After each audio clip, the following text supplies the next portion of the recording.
Civic ভলান্টিয়ারের ঘুষ নেওয়ার video viral social মিডিয়ায়। ঘটনাটি জলপাইগুড়ি পোস্ট অফিস মোড়ের।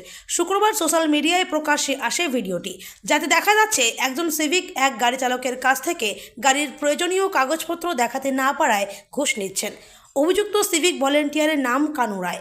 ঘটনাটি প্রকাশ্যে আসায় নড়ে চড়ে বসে জলপাইগুড়ি জেলা পুলিশ। অভিযুক্ত সিভিক ভলান্টিয়ার এবং তার সাথে কর্তব্যরত এক পুলিশ অফিসারকে বরখাস্ত করা হয়। ওই যে 3000 ছিল, উঠানোর জন্য 100 টাকা চার্জ দিয়েছে দোকানে। ও তোর বলতে হবে। চার কথা বলছিলাম। হ্যাঁ, চার বলছিলাম। না 3000 কথা হয়েছিল। 3000 কথা হয়েছিল। তো ডাক দিন। তোর নাই। নাই, আমাদের 1 টাকা নেই আর। যা ছিল একদম খালি পকেটে, একদম কিচ্ছু নেই। সত্যি বলতে পারবো বলতে পারবো। না নাই।